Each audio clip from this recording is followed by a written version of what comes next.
Dore ibintu bitandatu bikubaho nyuma yo gusambana. Ibi bintu biteye ubwoba kandi ntabwo abantu benshi bazi ko bibabaho cyangwa se bikaba bibabaho ariko ntibabimenye. Buri gihe iyo uryamanye n'umukobwa cyangwa umugore mutashakanye, ikintu cya mbere ni uko uba wihamagariye ubukene mu buzima bwawe. Irari ni igisambo kiba ibintu byawe, amafaranga n'ubundi butunzi.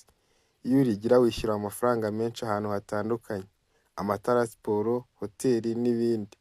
Iyo ubaswe no kuryamana n'abagore batari abawe cyangwa abakobwa mutarashakana, uba uri kwirahuriraho ubukene.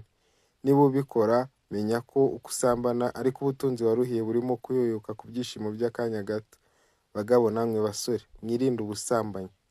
Icya kabiri, uba urimo urasangira nawe kamere z'iwabo. Nuryamana n'umuntu ntukabifate nk'aho birangiriye aho. Iyo uryamanye n'umuntu hari kamere muhuza. Niba ari abapfumu, abacuraguzi, abarozi, utwaraho da. Ntabwo wakinjira mu mubiri w'umuntu ngo usohoke gutyo gusa. Hari ibindi bintu usohokana, iyo ubikoze ubibona nyuma. Ni hahandi uryamana n'umuntu, nyuma y'igihe ukagenda uvuga ngo wa muntu atera umwaku, wowe uzigenzura uzabibona. Cunga neza utazazungura kamere z'abandi.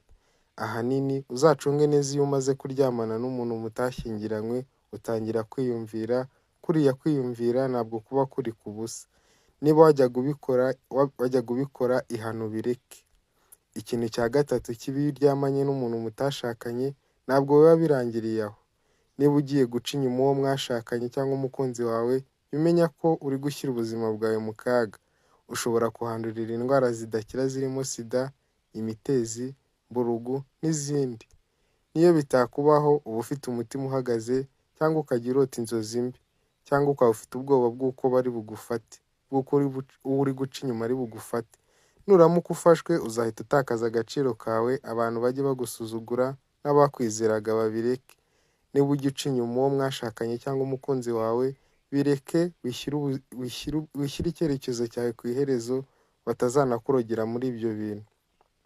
Ikintu cya kane kiba kenshi, uzitegereze iyo umaze kuryamana n'uwo muntu. Iyo umwitegereje ubona wamwanze, ubona aguteye iseseme. Iyo umaze kuryamana n'uwo muntu utangira kwicuza mu mutwe wawe. Irari ryigushuka utazimaraho inshuti zawe. Iyo uryamanye n'umuntu mudakundana, ahanini uba wumva nta wundi mubano mushaka kugirana kandi mu buzima busanzwe mwari inshuti. Nawe ubwawe utangira kwiyanga. Iyo uryamanye n'umugabo utagukunda, iyo birangiye aba yumva adashaka no kukureba kuko aba yumva umuteye iseseme. Muri make, iki ni cyo gihembo cya Satani. Satani ahemba nabi. Niyo mpamvu abakobwa bemera kubikora ariko babanje kwishyurwa, kuko baba bazi ko nyuma yabyo nta rundi rukundo cyangwa izindi nyungu bari bubikuremo. Icya gatanu ugomba kumenya ko ikibi cyose ukoze kikugaruka. Utazagira ngo uciye inyuma umukunzi wawe cyangwa umugore mwashakanye ngo ugire ngo birangiriye aho. Niba uciye inyuma umugore wawe akarira, menya ko isi igira uburyo bwiza bwo guhora.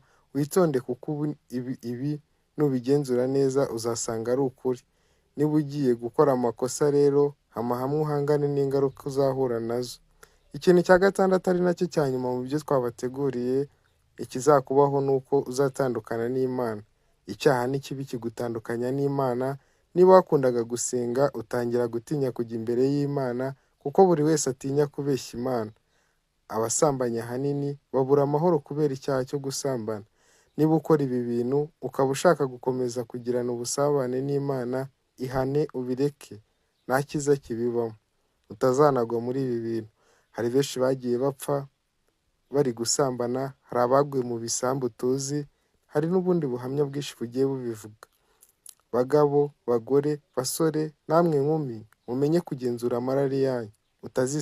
Utazisama wasandaye kubera ibyishimo by'akanya gato. Niba ushaka kubaho mu mahoro, irinde guca inyuma uwo mwashakanye cyangwa umukunzi wawe. Niba wumva ko ibyo navuze nakubeshye, uzagende ubikore. Ibizakubaho nyuma uzabyirengere. Wakoze kubana natwe muri iki kiganiro. Kora subscribe duhurire mu biganiro biri imbere.